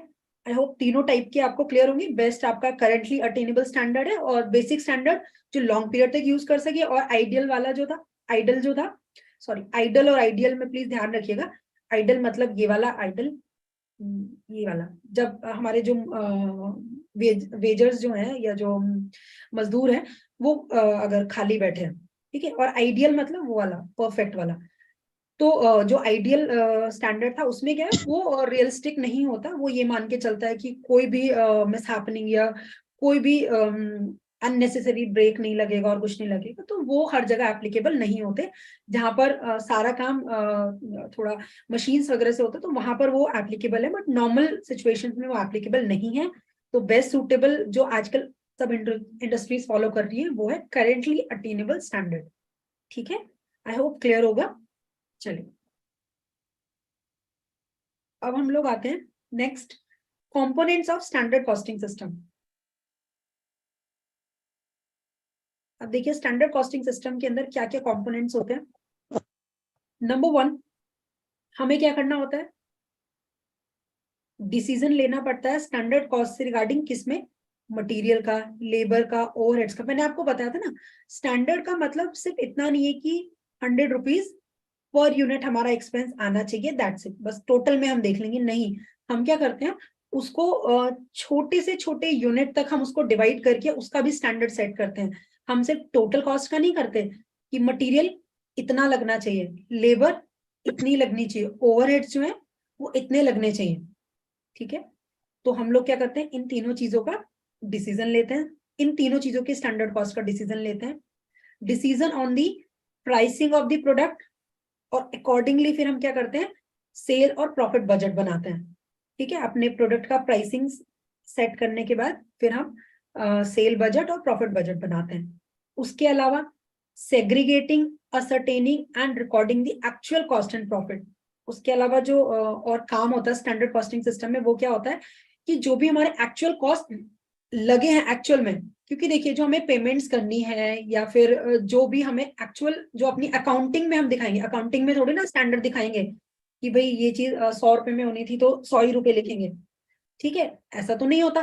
फाइनेंशियल अकाउंटिंग में तो यही वाले हम लोग जो भी रिकॉर्डिंग करेंगे, जो भी चीजें करेंगे, वो तो एक्चुअल कॉस्ट का होता है ना। तो इन कॉस्ट को, एक्चुअल कॉस्ट और प्रॉफिट को सेग्रीगेट करना मतलब अलग अलग करना, असर्टेन करना और रिकॉर्ड करना एक्चुअल कॉस्ट एंड प्रॉफिट्स को, तो ये भी हमारा स्टैंडर्ड कॉस्टिंग का ही काम होता है। Next, finding out the variance, ये तो मोस्ट इम्पॉर्टेंट काम है स्टैंडर्ड कॉस्टिंग का। फिर उसके बाद एनालाइज, फिर इस यहाँ पे क्या किया, फाइंड आउट किया वेरिएंस को, फिर इसको एनालाइज करते हैं, ठीक है, और उसके कॉजेस को असरटेन करते हैं कि क्यों क्यों आया ये डिफरेंस। फिर उसके बाद उसके लिए करेक्टिव एक्शंस लेते हैं जहां पर भी हमें ये वेरिएंस दिखता है जिस एरिया में भी। फिर क्या करते हैं, रीएडजस्ट करते हैं कॉस्ट स्टैंडर्ड्स को। अगर हमें ऐसा लगता है ना, देखिए कभी कभी ऐसा भी होता है, ये जो वेरिएंस आता है और हम कहते हैं कि नहीं यार इसको तो अवॉइड नहीं किया जा सकता था, मतलब एक्चुअल कॉस्ट हमारी इतनी ही आनी थी और सब कुछ सही आया, किसी की कोई गलती नहीं है, तो फिर हम क्या करेंगे, हम अपने कॉस्ट स्टैंडर्ड को रीएडजस्ट कर देंगे अगर हमें ऐसा लगता है तो, क्योंकि तभी हमारा जो बजट है, जो भी चीजें हैं वो मोर रियलिस्टिक हो पाएंगे। ठीक है, तो ये चीज क्लियर है। Components of standard costing system, decision on standard cost, material labour overheads, pricing of the product, फिर एक्चुअल कॉस्ट को रिकॉर्ड करना, फिर वेरिएंस को फाइंड करना, फिर उसको एनालाइज करना, फिर करेक्टिव एक्शंस लेना, एंड देन अगर हमें लगता है कि जो डिफरेंस आया है वो ठीक है, वो अनअवॉइडेबल था, आना ही था वो, तो हम फिर क्या करेंगे, अपने स्टैंडर्ड्स को रीएडजस्ट भी करेंगे। ठीक, क्लियर है? ज्यादा जल्दी तो नहीं हो रहा है? चलिए, अब क्या होगा, अब थोड़ा सा स्पेसिफिक होके हमें इन तीनों को थोड़ा डिटेल में पढ़ना है, standard cost of material, labour और ओवरहेड्स को। मैडम ये पुराने बुक में भी है क्या? नहीं सर, पुरानी बुक में नहीं है सर। जो मॉड्यूल डी है ना, वो पूरा रिप्लेस हो गया सर। पहले वो था ना नाम भी रिटेल मैं पढ़ाती बैंकिंग नहीं की, थी उसको, रिटेल पूरा। बैंकिंग की सर, जी सर, रिटेल बैंकिंग की सर। हाँ हाँ वही, मतलब आपका बैंकिंग का ही था वो सब ना, यस यस। बैंकिंग, पूरा वो मॉड्यूल जो था वो बैंकिंग का ही आपका, उसके अंदर आपका बैंकिंग ऑपरेशंस से था, KYC, banking accounting entries, handling और deposit account, loan account, CVS वगैरह, ये सब टॉपिक्स थे उसमें। तो वो उस पूरे को रिप्लेस करके ये मॉड्यूल डी जो है सर, नया वाला, ये इंट्रोड्यूस किया है। तो ये पुरानी बुक में आपको नहीं मिलेगा, और इसके अलावा और भी कुछ चैप्टर्स नए ऐड हुए। जो पुराना था मॉड्यूल डी के अलावा सर, जो पुराना था वो एज इट इज है, बस उसमें भी, लेकिन वो जो बाकी के अब जो रिमेनिंग मॉड्यूल है ना एबीसी, उसमें भी सर कुछ चैप्टर्स ऐड किए हैं। लगभग 5 to 6 चैप्टर्स नए ऐड हुए हैं। मॉड्यूल डी तो हुआ ही है, उसके अलावा और कुछ भी चैप्टर्स जो है वो ऐड हुए हैं। चलिए, तो अब देखते हैं हम लोग, स्टैंडर्ड कॉस्टिंग सिस्टम जो है वो स्टार्ट होता है किस चीज से, स्टैंडर्ड कॉस्ट को असरटेन करने से। लेकिन किसको हम असरटेन करेंगे, एलिमेंट्स ऑफ कॉस्ट। अब क्या क्या आते हैं एलिमेंट्स ऑफ कॉस्ट में, मटेरियल, लेबर एंड ओवरहेड्स। हमेशा याद रखिएगा कॉस्ट अकाउंटिंग में 3 ही एलिमेंट्स होते हैं, material, labour and overheads. Overhead का मतलब मैं दोबारा बता देती हूँ, इसका मतलब होता है एक्सपेंसेस। कौन से एक्सपेंसेस, इनडायरेक्ट एक्सपेंसेस। तो प्लीज आपको याद रखना है इसको। हो सकता है आपसे क्वेश्चन पूछ लें, क्योंकि जनरली जो नॉन कॉमर्स बैकग्राउंड होते हैं उनको ये वाली जो चीजें वो नहीं पता होती, जनरली नहीं पता होती। कभी कभी इधर उधर से सुनते हैं तो कभी कभी आइडिया हो जाता है, बट जनरली नहीं पता होता ओवरहेड्स का मतलब क्या होता है। ठीक है, तो इसके अंदर 3 चीजें आएंगी, मटेरियल, लेबर, ओवरहेड्स। तो हमें क्या करना है, इन तीनों का जब हम कॉस्ट स्टैंडर्ड्स को सेट करेंगे तो उसमें हमें इन तीनों में कुछ कुछ चीजें ध्यान रखनी है। ठीक है, जैसे कि benchmark to be used in ascertaining the standards, कौन से बेंचमार्क्स यूज करने हैं, क्या हमारे ऑपरेशनल एस्पेक्ट क्या है हमारे ऑर्गेनाइजेशन के। फिर उसके बाद ये जो स्टैंडर्ड हमने बनाया है ये आपका कौन से टाइप का है, अभी जो हमने ऊपर पढ़ा ना, बेसिक है, आइडियल है या करंटली अटेनेबल है, फिर आप ये देखेंगे। और फिर उसके बाद क्या करेंगे, proper identification of cost centre करने के बाद, और फिर आपका जो वेरिएंस है उसको भी प्रॉपर्ली फाइंड आउट करेंगे। ठीक है, तो इन 4 चीजों का हमें ध्यान रखना पड़ता है जब हम कॉस्ट स्टैंडर्ड्स को सेट करते हैं। अब देखिए हम 1 by 1 पढ़ेंगे। सबसे पहले मटेरियल का, हमेशा याद रखिएगा मटेरियल में जब भी स्टैंडर्ड कॉस्ट की बात आएगी तो ये 2 टर्म्स आपको देखने को मिलती है। मटेरियल यूजेज स्टैंडर्ड, कि आप इसको क्वांटिटी से भी समझ सकते हैं कि कितना क्वांटिटी ऑफ मटेरियल लगा है। और सेकंड कंपोनेंट जो होता है वो होता है मटेरियल प्राइस स्टैंडर्ड, यहाँ पर बात होगी मटेरियल के रेट की, रेट या प्राइस। ठीक है, तो ये दो कंपोनेंट्स हैं, इनको पढ़ते हैं। देखिए इसमें क्या होता है, मटेरियल यूजेज स्टैंडर्ड में इसके अंदर होता है ascertaining the standard quantities of material to be used per unit of production, कि पर यूनिट ऑफ प्रोडक्शन में कितनी स्टैंडर्ड क्वांटिटीज यूज होंगी ऑफ रॉ मटेरियल। ठीक है, we have to specify not only the quality of material, मतलब अब standard quantity suppose हमने बता दी कि भाई 1 यूनिट आउटपुट के लिए हमें suppose 5 unit of raw material लगाना पड़ेगा, तो ये हमारी क्या हो गई, ये हमारी स्टैंडर्ड यूनिट हो गई, या आप कह लीजिए स्टैंडर्ड क्वांटिटी हो गई। ठीक है, समझ पा रहे हैं आप लोग, स्टैंडर्ड क्वांटिटी हमारी हो गई 5 unit of raw material gives us 1 unit of finished goods. ठीक है, तो ये हमारी स्टैंडर्ड क्वांटिटी हो गई। अब इसके अंदर मटेरियल यूजेज स्टैंडर्ड के अंदर सिर्फ यही नहीं सेट करना है कि कितनी यूनिट में 1 यूनिट का आउटपुट मिलेगा, उसके साथ साथ आपको ये भी देखना है उस मटेरियल की, इन 5 यूनिट की क्वालिटी क्या होगी, किस क्वालिटी का मटेरियल हम यूज करेंगे, और उसके साथ साथ ये भी उसका साइज क्या होगा, उसका ग्रेड क्या होगा। बहुत सारा देखिए रॉ मटेरियल जो बहुत वैरायटी का और महंगा सस्ता अच्छा बुरा हर वैरायटी का आता है, तो आपको इसके साथ साथ यहाँ पर ये भी बताना है 5 यूनिट ऑफ रॉ मटेरियल, लेकिन किस क्वालिटी का, किस ग्रेड का, किस साइज का, आपको ये भी मेंशन करना होता है इस पर्टिकुलर स्टैंडर्ड के अंदर। ठीक है, based on an estimated unavoidable wastage due allowance is made for normal wastage. ठीक है, और वो नॉर्मल वेस्टेज के लिए हम लोग मार्जिन लेकर चलते हैं, जो मैंने आप लोगों को प्रोसेस कॉस्टिंग में बताया भी था, वहां पर था ना जो नॉर्मल लॉस और नॉर्मल वेस्टेज जो होता है, तो वो थ्रू एवापोरेशन और स्पिलेज या कुछ और रीजन से अगर हो जाता है तो उसको हम मान के चलते हैं, उसको भी हमें अपने स्टैंडर्ड में कवर करना है। मतलब क्योंकि अगर ऐसा नहीं करेंगे तो क्या, कौन सा वाला स्टैंडर्ड बन जाएगा वो, अभी जो मैंने आपको 3 बढ़ाए थे, कौन सा स्टैंडर्ड बन जाएगा, आइडियल बन जाएगा, है ना।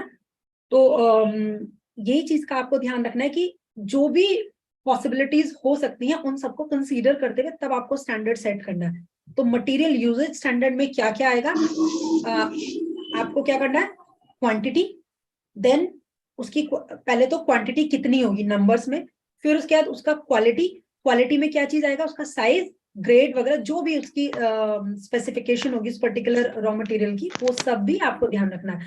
और उसके साथ साथ आपको नॉर्मल वेस्टेज को भी कंसीडर करना है, परमिशन देनी है उसके लिए भी। ठीक है, तो ये आपका क्या हो गया, मटेरियल यूजेज स्टैंडर्ड। अगर किसी को ऐसा लग रहा है कि नहीं समझ में आ रहा तो प्लीज बता दीजिए, मैं दोबारा बता दूंगी।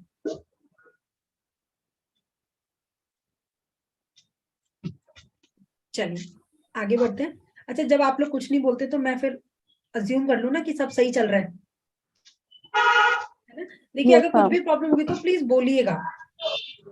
ठीक है, चलिए मटेरियल प्राइस स्टैंडर्ड देखिए, अब यहाँ पर किसकी बात हो रही थी, क्वांटिटी क्वालिटी की बात हो गई, अब यहाँ पर किसकी बात होगी, प्राइस की बात होगी।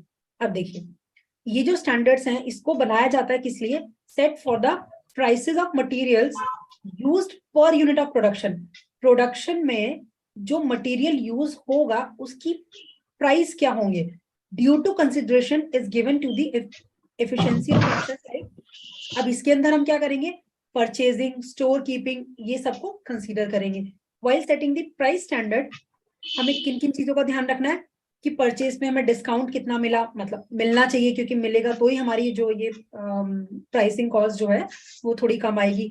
इकोनॉमी ऑफ बल्क परचेजिंग, आपको पता है कि अगर सपोज आप कोई चीज बल्क में परचेज करते हैं तो आपको क्वांटिटी डिस्काउंट मिल जाता है, ट्रेड डिस्काउंट बोलते हैं उसको।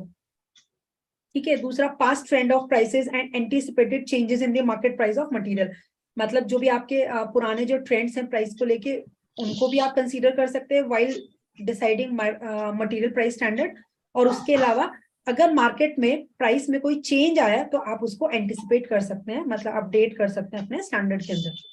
ठीक है, तो प्राइस के अंदर क्या करना है, प्राइस के अंदर आपको एक तो 2 चीजों की एफिशिएंसी देखनी है। किसकी एफिशिएंसी देखनी है, परचेजिंग की और स्टोर कीपिंग की, क्योंकि अगर स्टोर कीपिंग अच्छा नहीं होगा तो क्या होगा, आपका मटेरियल खराब होगा और आपको लॉस होगा।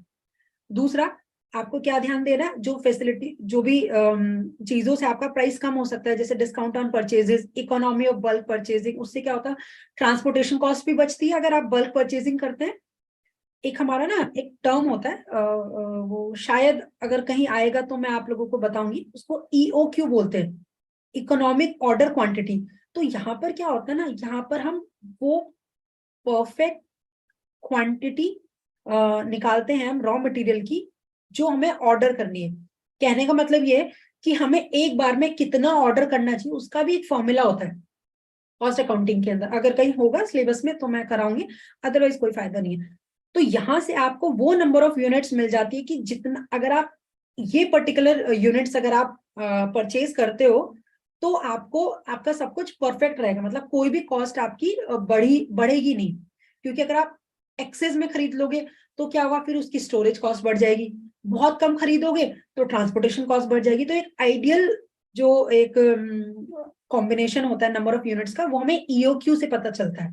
ठीक है, तो इस तरह की टेक्निक्स भी हम इन चीजों को फाइंड आउट करने के लिए लगा सकते हैं। ठीक है, चलो नेक्स्ट देखिए, ये तो सब बात हो गई मटेरियल के बारे में। अब लेबर के बारे में बात करेंगे। लेबर में भी देखिए दो चीजें। अब वहां पर क्या था, वहां पर था आपका क्या था, यूजेज, यूज, या आप कह लीजिए क्वांटिटी और प्राइस। वहां पे दो कंपोनेंट थे। सेम ऐसे यहाँ पर क्या हुआ, लेबर के लिए कौन से दो मेन कंपोनेंट होते, एक टाइम और दूसरा हम उनको क्या पे कर रहे हैं, मतलब क्या रेट है, किस रेट पे हम उनको पे कर रहे हैं। अब आप देखिए स्टैंडर्ड लेबर टाइम, इसको आप कैसे डिसाइड करेंगे। स्टैंडर्ड लेबर टाइम का मतलब लेबर टाइम रिक्वायर्ड पर यूनिट ऑफ प्रोडक्शन। एक यूनिट बनाने के लिए हमें कितना लेबर टाइम रिक्वायर्ड है। जब हम इस टाइम को कैलकुलेट करते हैं तो हमें क्या क्या चीजों का ध्यान रखना है, performance of a particular grade of labour required for the particular operation. Suppose अगर हमको, अब ये नहीं हम किसी भी रैंडम लेबर का हम टाइम वगैरह देके हम उससे स्टैंडर्ड बना दे, नहीं, जिस पर्टिकुलर ग्रेड के लेबर से, क्योंकि देखिए हर एक प्रोडक्शन में अलग टाइप की स्किल्स की जरूरत होती है। तो जो भी आप काम करा रहे हैं, जो भी आप पर्टिकुलर ऑपरेशन आपको कराना है उस लेबर से, तो आप उसी ग्रेड के लेबर से आप क्या करेंगे, उसी की ही परफॉर्मेंस है या उसी का ही लेबर टाइम को आप स्टैंडर्ड बनाएंगे। ठीक है, ये नहीं कि जिसको सपोज सुई में धागा डालना भी नहीं आता, आप उससे वो काम करवाएंगे तो ऑब्वियसली वो बहुत टाइम लेगा, लेकिन जो इस काम में परफेक्ट होगा वो नॉर्मल टाइम लेगा। तो आपको ये चीजों का भी ध्यान रखना है। तो पर्टिकुलर ग्रेड ऑफ लेबर जो आपको पर्टिकुलर काम करने के लिए चाहिए, उसी का ही लेबर टाइम आप कंसीडर करेंगे फॉर सेटिंग स्टैंडर्ड। और ठीक है, उसके बाद the basis for setting this standard time labour may be standard publish by, एक हमारा आप लोगों को पता होगा एक इंटरनेशनल लेबर ऑर्गेनाइजेशन है। तो ये भी ना कुछ टाइम टाइम पे क्या करते हैं, कुछ स्टैंडर्ड्स निकालते रहते हैं, जैसे कि इतने आवर्स ही काम करना, जैसे वो एक 8 आवर का एक कॉन्सेप्ट है, वो भी शायद इनका ही है। तो इस तरह के कभी कभी ना स्टैंडर्ड टाइम वगैरह वो ये भी निकालती रहती है ऑर्गेनाइजेशन, और ये बहुत वास्ट स्टडी करके, और वो उनके बेस पे होती है इनके जो स्टैंडर्ड्स होते हैं, तो इसको भी यूज कर सकते हैं। ठीक है, क्यों, और या फिर हम लोग खुद से भी टाइम एंड मोशन स्टडी कर सकते हैं कि वो होता है कि आप एक पायलट स्टडी टाइप होती है कि कुछ लोगों पे हम करके देखते हैं और फिर हम स्टैंडर्ड सेट कर सकते हैं, लेकिन वो बहुत लेंदी हो जाता है। दूसरा क्या कर सकते हैं, जो पास्ट परफॉर्मेंस रही है हमारी, उसमें हम क्या कर सकते हैं, थोड़े से एडजस्टमेंट्स करके डिपेंडिंग अपॉन द कंडीशंस, तो भी हम स्टैंडर्ड को सेट कर सकते हैं। तो इसमें कौन कौन सी बातें हैं इंपॉर्टेंट। नंबर 1, वो पर्टिकुलर ग्रेड का हमें लेबर चाहिए जिससे हमें काम करवाना है, जिस टाइप का काम करवाना है उसी ग्रेड का हमें लेबर चाहिए जो वो उस काम को करता हो। दूसरा, हम अगर चाहें तो ILO जो है उसके भी स्टैंडर्ड्स को यूज कर सकते हैं। थर्ड, जो पास्ट परफॉर्मेंस हमारी रही है उसमें थोड़ा सा एडजस्टमेंट्स करके, जो भी कंडीशंस में चेंज आया उनका एडजस्टमेंट करके, तो भी हम स्टैंडर्ड्स को सेट कर सकते हैं। लेकिन किस चीज के स्टैंडर्ड को, लेबर टाइम। ठीक है, अब बात करते हैं लेबर रेट स्टैंडर्ड की, हम उनको जो पैसे देंगे, जो पेमेंट करेंगे, वो किस बेस पे करेंगे। It refers to the wage rate estimated to be paid to different grades of labour use for performing particular type of operation in the production process. हमने जिन लेबर से भी काम करवाया है अपने यहाँ पे, तो सब अलग अलग ग्रेड के होते हैं, तो उनको हम लोग क्या पेमेंट करेंगे, क्या एस्टिमेटेड पेमेंट करेंगे। तो अब इसमें क्या होगा, जब हम इस वाले स्टैंडर्ड को सेट करेंगे तो हमें क्या ध्यान रखना है, include past and future trends, of the labour market में जो भी चल रहा है। दूसरा, थोड़ा लेबर यूनियंस का भी हमें देखना पड़ता है, नहीं तो वो स्ट्राइक कर देते हैं। और एक जो स्टैट्यूटरी मिनिमम वेजेस एक्ट, एक आपका ना वेजेस एक्ट है, तो उसमें भी बोला हुआ है कि आपको मिनिमम इतने काम के लिए इतना पेमेंट करना है, तो आपको उनको भी कंसीडर करना है। आपको जो लेबर यूनियंस की टर्म्स एंड कंडीशंस है उसको भी आपको, उसके साथ भी आपको मैच करना है। और जो आपके मार्केट, जो लेबर मार्केट में जो रेट चल रहे हैं, वहां से भी आप इन स्टैंडर्ड्स को सेट कर सकते हैं। ठीक है, आई होप क्लियर हो रहा है। चलिए, ये बस लास्ट टॉपिक है, फिर हम बाकी का जो भी है उसको कल कंटिन्यू करेंगे, कल ये चैप्टर कंप्लीट हो जाएगा। देखिए, अब ओवरहेड कॉस्ट की बात आती है। ओवरहेड का मतलब expenses, other expense other than material and labour. तो अब आप देखिए, जो ओवरहेड्स होते हैं वो दो टाइप के होते हैं, वेरिएबल एंड फिक्स। अच्छा, प्लीज जरा मुझे बता दीजिए वेरिएबल कॉस्ट कौन सी होती है?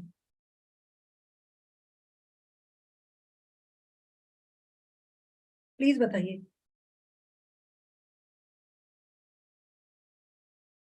अगर आप लोग नहीं बताएंगे तो फिर मैं ना ये चैप्टर दोबारा दोबारा पढ़ाना शुरू कर दूंगी, फिर आप बोर होंगे और आपका टाइम भी वेस्ट होगा। फिक्स्ड कॉस्ट, सब वेरिएबल कॉस्ट बताइए, चेंजिंग किया जा सकता है मैडम, क्या किया जा सकता है? चेंजिंग नहीं किया जा सकता। चेंज नहीं किया जा सकता। It will vary from time to time, madam. Variable cost मतलब किसके कंपैरिजन में वेरी करता है मैम? ठीक मार्केट बता से, रहे हैं आप, ठीक बता रहे हैं, मार्केट से लेकिन नहीं, मार्केट से नहीं। प्लीज और कोई रोशनी डालिए इन दोनों टर्म्स पे, क्योंकि मैं पढ़ा चुकी हूँ, देखिए इसलिए पूछ रही हूँ, तो मैं एक्सपेक्ट कर सकती हूँ कि कोई तो आंसर करिए प्लीज। एक तो ये मुझे समझ नहीं आता, क्वेश्चन पूछो, ये इधर से लेफ्ट के वो दिखने लगते हैं। दो तीन लोग तो ऐसी, मैं किसी का नाम लेके नहीं पूछ रही हूँ, अगर आप लोगों को आता है तो बताइए, उससे थोड़ा सा इंटरेस्ट भी आता है। और कोई बात नहीं, नहीं बताना है तो मत बताइए, बट क्लास मत छोड़िए, एटलीस्ट लास्ट टॉपिक बचा है, मैं ही बता देती हूँ। देखिए, वेरिएबल कॉस्ट का मतलब विच चेंज विद प्रोडक्शन। अगर आपका प्रोडक्शन बढ़ा है तो आपकी जो वेरिएबल कॉस्ट है वो भी बढ़ जाएगी। लेकिन जो फिक्स कॉस्ट होती है, it does not change with the change in production. मतलब यहाँ पर अगर आपने 100 यूनिट्स बना रहे थे और आप 1000 यूनिट्स बना रहे हैं, तो डायरेक्ट प्रोपोर्शन में वेरिएबल कॉस्ट जो है वो आपकी बढ़ जाएगी। ठीक है, जितने परसेंटेज आपका प्रोडक्शन बढ़ा उतना ही परसेंटेज आपका वेरिएबल कॉस्ट बढ़ जाएगी। लेकिन फिक्स कॉस्ट क्या होता है? ये आपकी प्रोडक्शन में इंक्रीमेंट होने से नहीं बढ़ती। इसका एग्जांपल है जैसे कि सपोज रेंट। अब अगर आप पूरी फैक्ट्री का रेंट दे रहे हैं, अब आप उसमें 1 यूनिट बनाइए या आप 10,000 यूनिट बनाइए, रेंट तो आपको उतना ही देना। तो जो इस तरह के जो एक्सपेंसेस होते हैं वो फिक्स कॉस्ट होते हैं। और जो आपके ऐसे जैसे कि रॉ मटेरियल है, तो रॉ मटेरियल का क्या होगा? 1 यूनिट बनाएंगे तो उसके हिसाब से लगेगा, अगर आप 100 यूनिट लगाएंगे तो उसके हिसाब से लगेगा। तो इस तरह की जो कॉस्ट होती है वो वेरिएबल कॉस्ट होती है। इसको आपको याद रखना है, क्योंकि यहाँ से क्वेश्चन पूछा जा सकता है। ठीक है, क्योंकि फर्स्ट टाइम ही ये चीजें इंट्रोड्यूस हो रही है, तो बिल्कुल यहाँ से जो क्वेश्चन भी पूछेंगे वो बहुत ऊपर से पूछेंगे। ठीक है, तो आप लोग प्लीज इस चीज को याद कर लीजिएगा दोबारा। अगर नहीं समझ में आता तो प्लीज पूछ लिया कीजिए। ठीक है, तो वेरिएबल का मतलब जो चेंज होता है विद वॉल्यूम ऑफ प्रोडक्शन, और फिक्स कॉस्ट जो कि चेंज नहीं होता। एक और होता है, थर्ड कैटेगरी भी होती है इसमें, सेमी फिक्स कॉस्ट। बट चलिए कोई नहीं, कितना नुकसान हो रहा है। एक क्वेश्चन पूछा, 2-3 लोग गायब हो गए, हो सकता है किसी और रीजन से हुए, मुझे ऐसे लग रहा। चलिए देखिए, इसको हम करते हैं ओवरहेड कॉस्ट। ओवरहेड मतलब जो हमारे एक्सपेंसेस होते हैं वो वेरिएबल भी हो सकते हैं, फिक्स भी हो सकते हैं। तो इन एक्सपेंसेस के प्रॉपर एलोकेशन के लिए हमें क्या करना पड़ता है? इसको we should be able to correlate the work to be done by the service department to the level of activity of the production departments. इसको छोड़ दीजिए, this standard।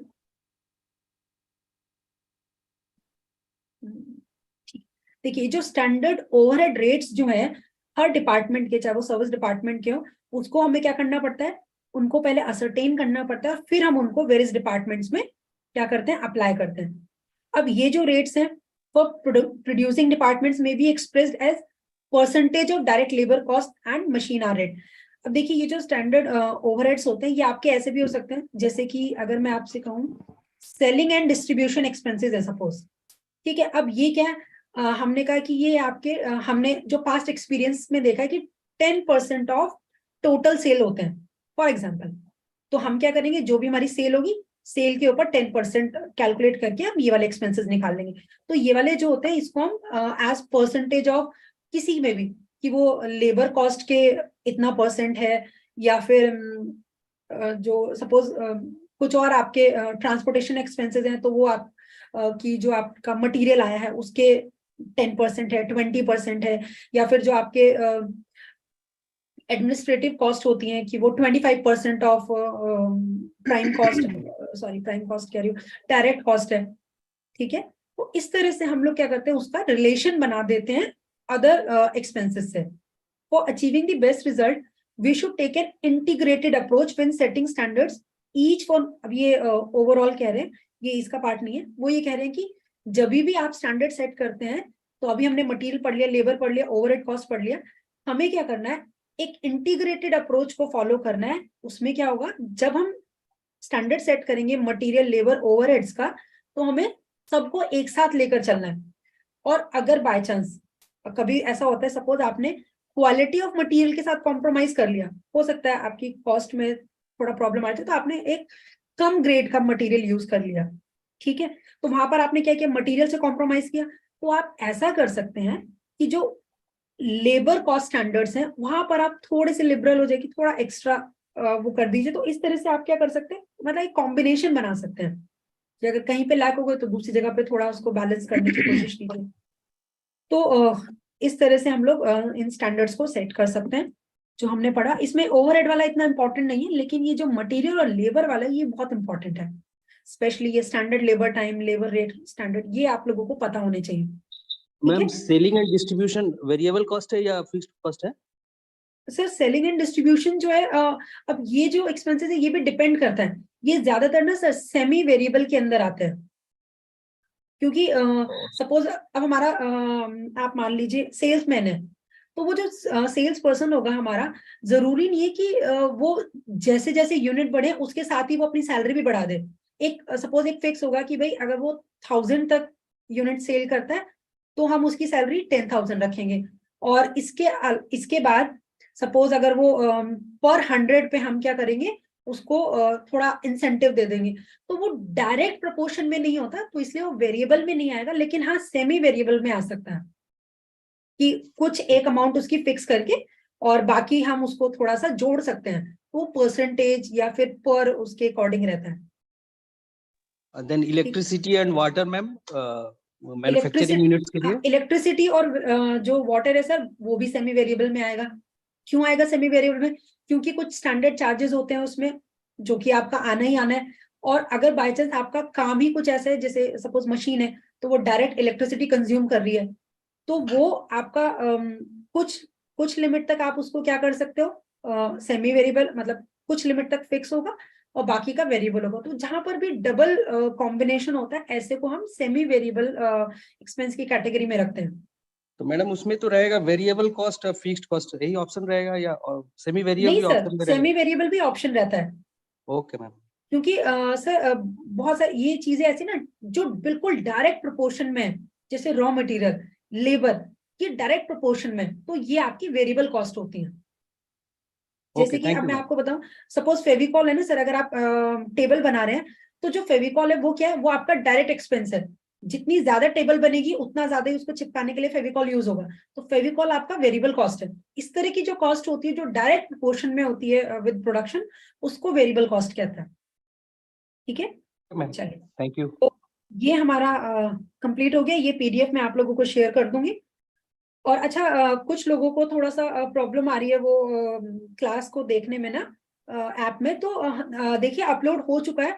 हो सकता है कभी कभी ना, जैसे आप लोग नए हैं तो शायद आप लोगों को एग्जैक्ट नहीं पता है, तो वो आज जो मैम है तो ऑफिस से आप लोगों को एक ग्रुप में मैसेज आया होगा, तो उन्होंने बताया हुआ है एक ना फॉर्मेट की कैसे कैसे आपको जाके आपको क्लासेस तक पहुंचना है। थोड़ा बहुत एक क्लास के लिए तो मैं मान सकती हूँ, लेकिन वैसे तो क्लासेस अपलोड हो जाती हैं, क्योंकि YouTube से कभी कभी क्लासेस हट जाती है। जयबी जून 23 आप बोले हैं ना, उसी फोल्डर में उसको चेक कर रहे हैं, लेकिन मेरे एप्लीकेशन में नहीं दिख रहा है वो। अच्छा, और बाकी लोगों को दिख रहा है क्या, प्लीज एक बार बताइए। हाँ मैडम दिख रहा है। ठीक है मैम, हो सकता है एक बार ना या तो आप ऐप अपडेट कर लीजिए, या फिर आप क्या कीजिए ना, ग्रुप में ना हमने आपको नंबर भी प्रोवाइड कराए थे, तो आप ना उन नंबर पे कॉल करके वो आपको थोड़ा और जो भी उसमें टेक्निकल अगर कोई प्रॉब्लम आ रही होगी तो वो बता देंगे मैम। ठीक है, जी जी चलिए। जी। तो उसके अलावा कोई भी प्रॉब्लम है तो आप ग्रुप में डालिए, और हम लोग पूरी कोशिश करेंगे उसको जल्दी से जल्दी रिजॉल्व कराने की। ठीक है, और ये मैम पीडीएफ यूट्यूब लिंक भी ओपन नहीं हो रहा है, मतलब एप्लीकेशन में रिकॉर्डेड क्लास भी है तो यूट्यूब पे नहीं दिखता है। हाँ देखिए मैम, उसका जो रीजन है, उसका रीजन ये है कि यूट्यूब से हम लोग क्या करते हैं, जो क्लासेस है ना उनको एक टाइम के बाद हटा देते हैं, क्योंकि अच्छा अगर ऐसे जी नहीं करेंगे तो फिर तो कोर्स हमारा